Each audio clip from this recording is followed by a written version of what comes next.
Hello everyone, this is part 14 of What If Naruto Was Trained by Anko, and I hope you guys enjoy this video and to like and subscribe. To see more, comment down below. Now let's start.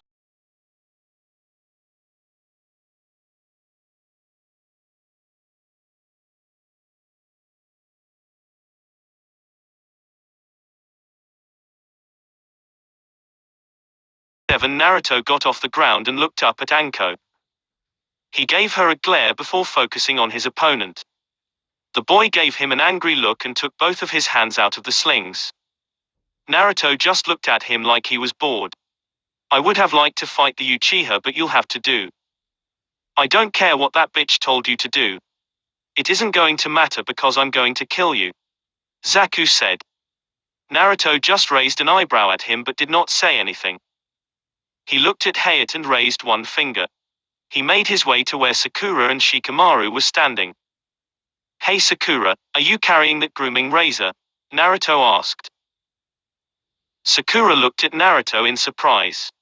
Yeah, she answered. Let me borrow it for a while, Naruto said. Sakura gave him a look. No way, I'm not giving you my razor, I need it, Sakura said.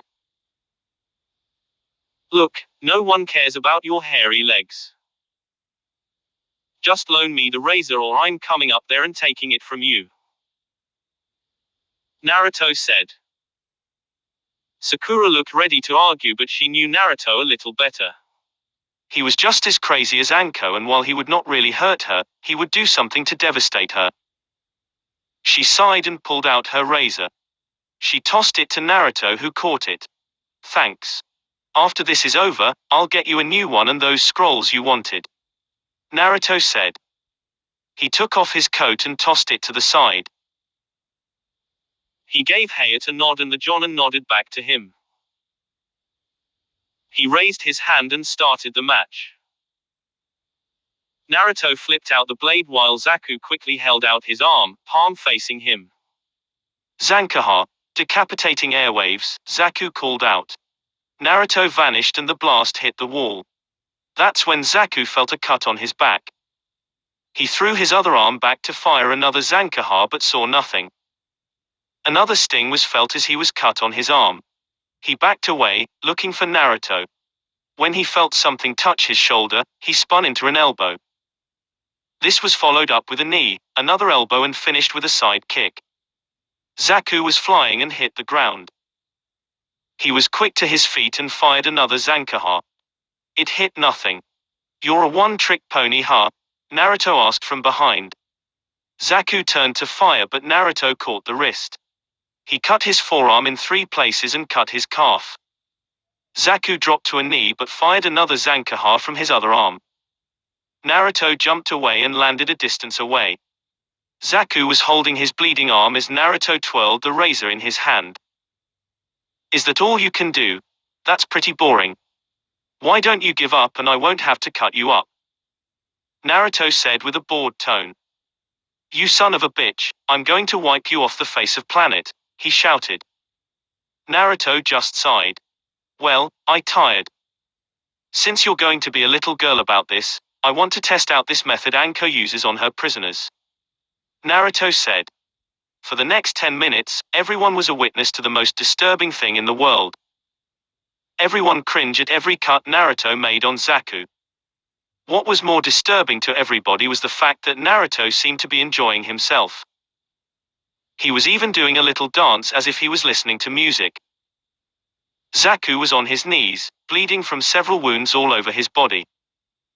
The only one cheering throughout the thing was Anko. She called for more blood and cheered when she got it. All right, I give up. I fucking give up, Zaku shouted. Naruto stopped his dance and nodded at Zaku.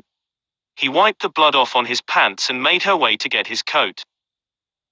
He flipped the razor into the handle and calmly accepted his win, walking back over to Anko. The woman smiled and congratulated Naruto, praising him. Everyone just watched in silence as the 2 crazy people just smiled at what just happened. Hiruzen just pinched the bridge of his nose. He now regretted allowing Anko to train him. It was just like what Guy did to Lee. Naruto and Sakura made their way to the hospital. After getting Zaku off the floor and cleaning up the blood, everyone took lots to see who was fighting who in the finals a month from now. Naruto was glad for his drawing because he got that prick Neji. Sasuke got that Gaara guy and Sakura got a bye. Naruto didn't really care about that now. He need to go and check on Hinata and hope that she was alright. Sakura came with him. When they got the room number, they made their way to Hinata's room. Their trip was stopped by Kakashi. "You guys sure left in a hurry," Kakashi said. "Well, I am going to check on Hinata with Naruto," Sakura said. "Yeah, she also wants to check on Lee because she kind of interested in him. Didn't know she was into bowl cuts," Naruto added. "It earned him a slap to the head. Anyway, I wanted to say that I'm proud of you too. You did well in these exams. However, I have a little dilemma. While I would love nothing more to train you all, I have to focus on only one of you. Sasuke's opponent is a serious threat and he will need my help to deal with it," Kakashi said. He watched both of his students and surprisingly, Naruto did not make a snide comment. Seeing his expression through his mask, Naruto spoke. "What? This will probably be the only time I agree with you. Something is up with Gaara, something dangerous. Besides, isn't like you weren't planning on focusing on Sasuke, with or without Gaara." Kakashi held his tongue and gave the two an eye smile. "I'm glad that you understand. However, I'm not going to leave you high and dry," Kakashi said. That's when someone made themselves known to the three. "Guys, this is Ebisu. He'll be doing me a favor and training the both of you." "Seriously? The closet pervert is going to be training the both us? You mean to tell me that you couldn't find each of us a sensei? You do know that the both of us are in the finals. What reason do you have to have us train with the same sensei?" Naruto demanded. "Look Naruto, can't you just accept my help just once? I'm trying to help you at least survive the finals," Kakashi explained. "You know what that sounds like to me? That sounds like that you don't believe that I will succeed in beating Neji. It sounds like you don't think that Sakura can go far.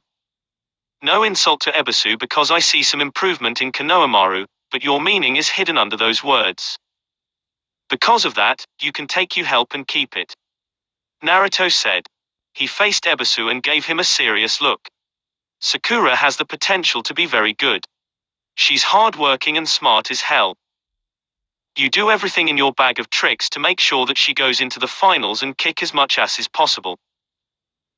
Can you do it or are you all talk?" Ebisu looked at Naruto and fixed his glasses.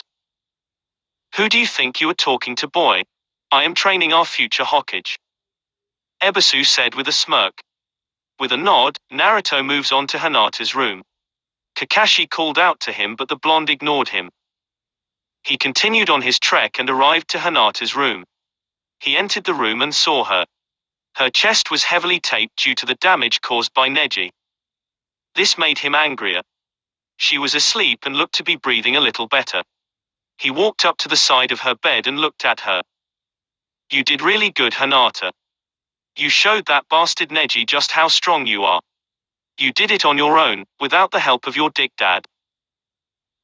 Man, I can only image the look on his face when he hears that the daughter he deemed a failure was actually beating the so-called prodigy. Even Neji's sensei was impressed with what you did. You're on your way, Hinata, to changing the clan for the better, Naruto told the sleeping girl with a smile. He then got serious. "I'm going get him back, Hinata. I'm going to mess Neji up so bad that you probably won't recognize him. I know that you might be upset with me for it, but I'll take that. No one hurts my precious people and gets away with it. No one," Naruto said. He took Hinata's hand and gave it a squeeze. He then ran out of the room, not seeing the two adults that were listening in. Kurenai had a small smile on her face while Hiashi had a neutral look on his. He decided to head back to the compound. He would send someone to keep an eye on his daughter. He had much to think about. Kakashi made his way to see the Hokage. He needed permission to take Sasuke with him out of the village to train. However, that was the furthest thing from his mind. He was angry with Naruto again. His refusal of his help again just finally set him off. He didn't like how a child just kept questioning every decision that he made. He was the sensei, he was the student. He was supposed to do everything he said and accept the fact that he knew what was best. This challenging him thing was something he didn't like and it needed to stop. As he entered the office, he saw another one of his problem. To him, it was the cause of his current problem. Anko and Hiruzen turned to see Kakashi. Anko saw the angry look on his face and that his anger was directed to her. Anko frowned and wondered what he was going to complain about now. "You got a problem, Kakashi?" Anko asked. "Yeah, I have a problem. I have a problem with you and Naruto," Kakashi stated with an edge. "Really? Why don't you tell me what we did this time?" Anko asked. "Naruto is a genin and he should start acting like it. You might find it amusing to challenge authority, but I don't like it. What I do with my team is not to be questioned or to be challenged. What I do is for his benefit," Kakashi said hotly. "Oh, so he's just supposed to follow your lead like a damn robot. He's just supposed to ignore when he is being treated unfairly. Any ninja worth their salt would have called you out on your bullshit and you know it. You've been playing favorites and Naruto told you so. Respect is earned, not given, and you haven't earned any of his or mine," Anko shouted. "Your involvement in Naruto's life has turned him as crazy as you. We already have a copy of Guy. We don't need a copy of you," Kakashi spat. "Well, a copy of me and Guy are a lot better than a copy of you. What's your copy going to do? Is he going to leave behind his friend's body just to save his ass?" Anko shouted. Kakashi was livid and looked ready to attack. That's when an oppressive killing intent flooded the room. Both Jonin turned to see the narrowed eyes of the Sandaime Hokage. Both adults quickly shut up and stood up straight. Sweat rolled off their heads and waited for their leader to talk. The feeling went away and the old man gave the two a stern look. "This discussion about Naruto has gone on long enough. I am tired of hearing the both of argue about the boy.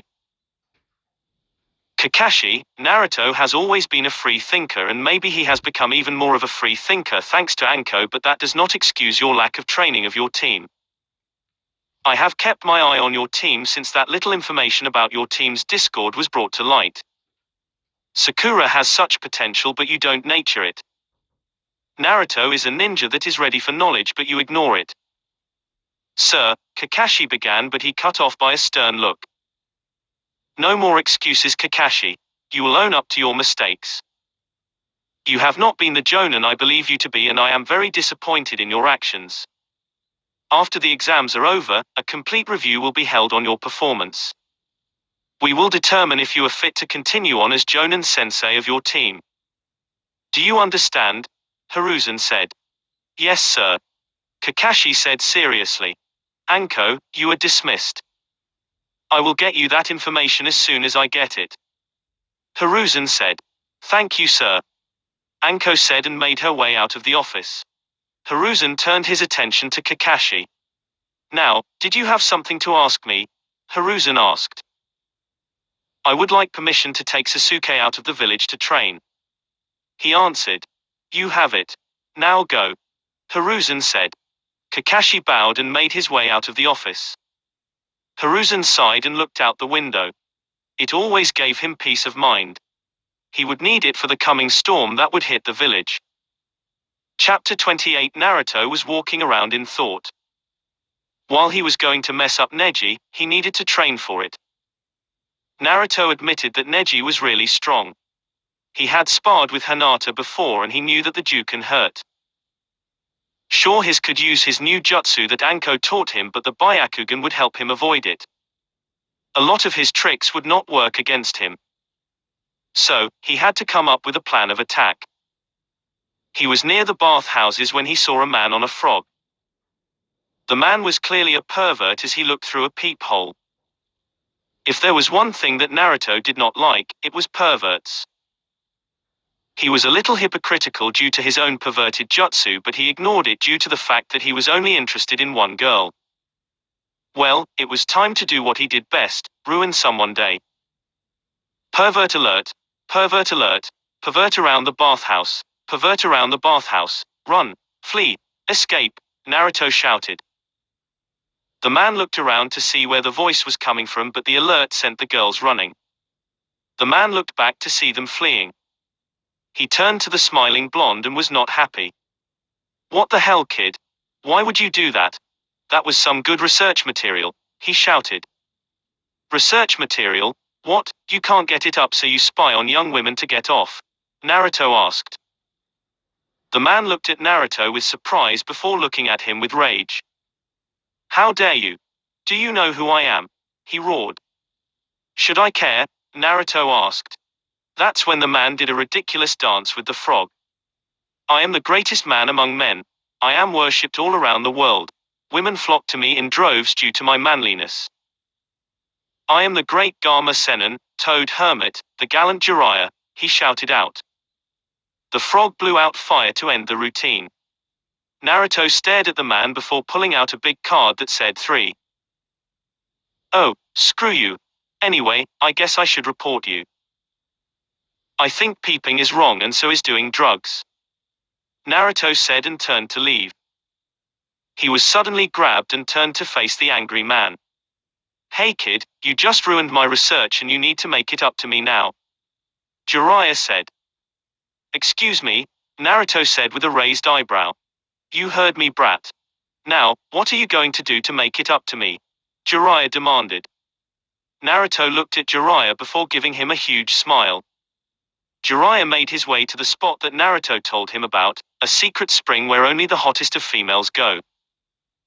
It was too good to be true, but Jiraiya was a very huge pervert. He made his way there and was not disappointed. They were hot, very hot. Jiraiya could only giggle and pull out his telescope to view the lovelies in the water. He even took out a pad and began to scribble. He was getting a few good ideas until he was hoisted in the air.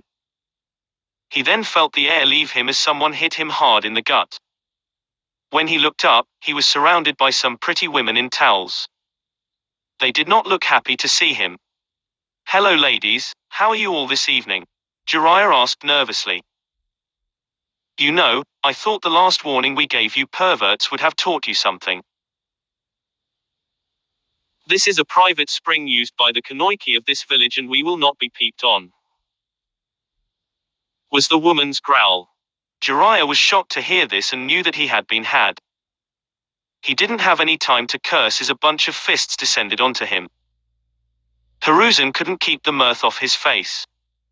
If anyone would tell him that he would find one of his students, tied up, beaten and bare naked with the words pervert painted on him, he would not have believed it.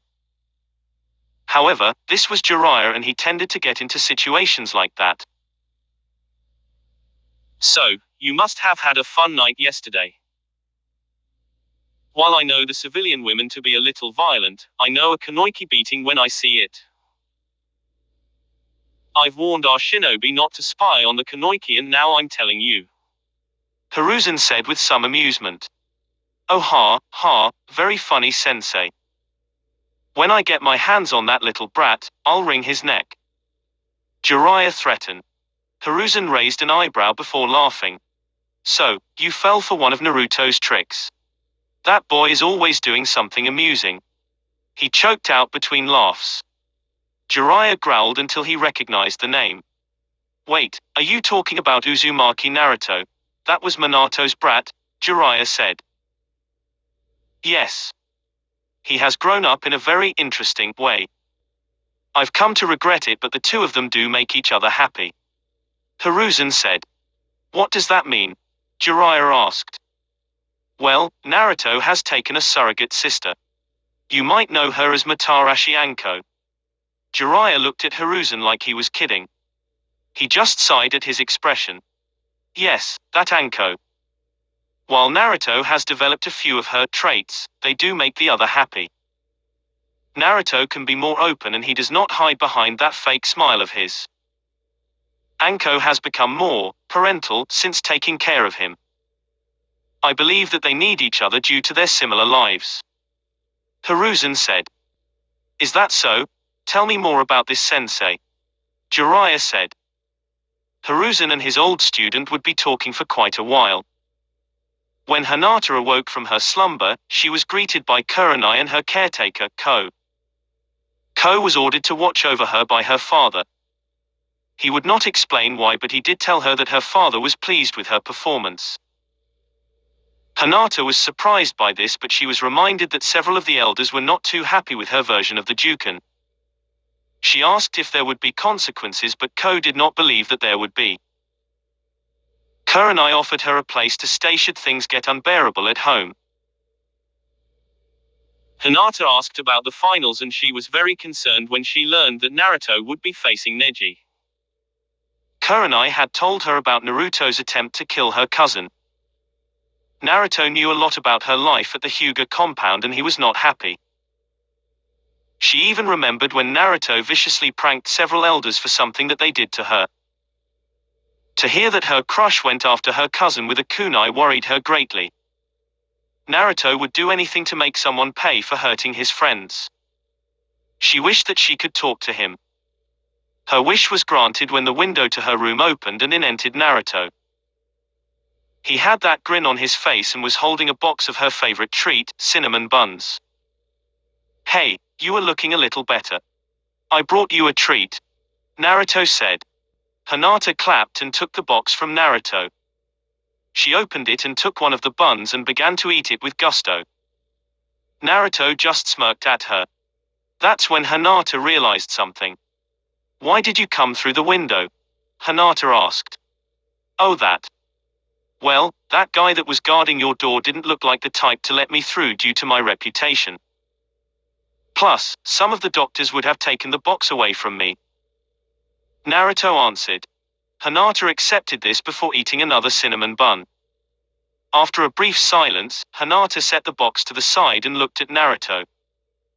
"I heard that you will be facing my cousin in the finals," Hinata said. "Yeah," Naruto said a little somberly. He knew what Hinata wanted.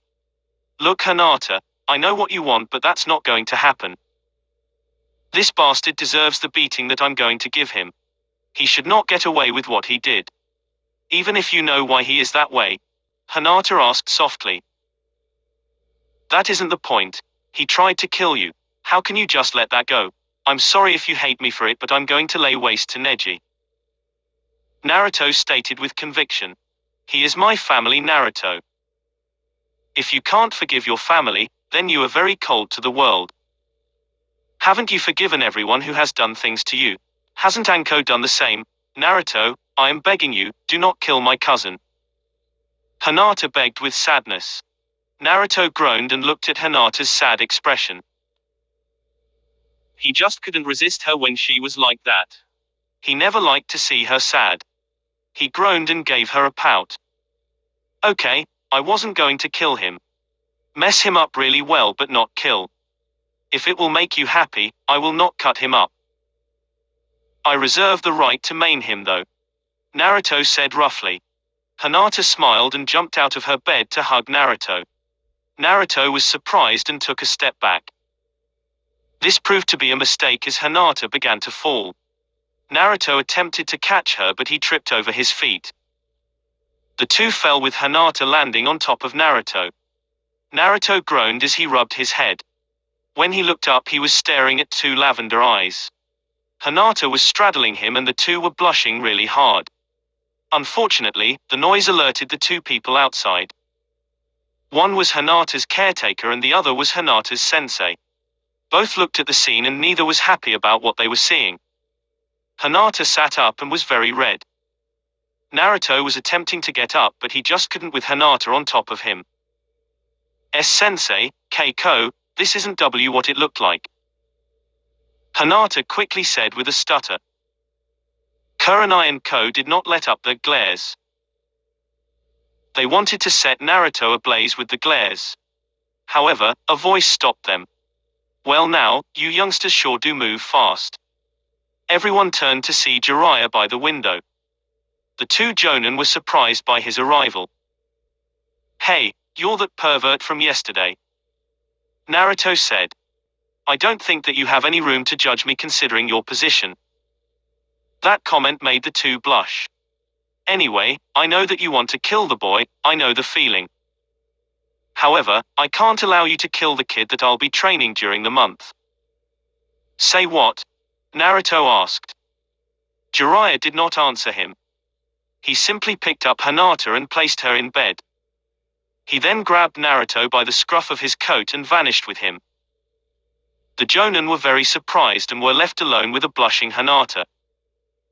Naruto was a little dizzy due to the vanishing act that Jiraiya pulled. It took him a while to get his footing back. When he did, he rounded on the old man. What's the big idea? What makes you think that I would train with you of all people? Naruto asked loudly.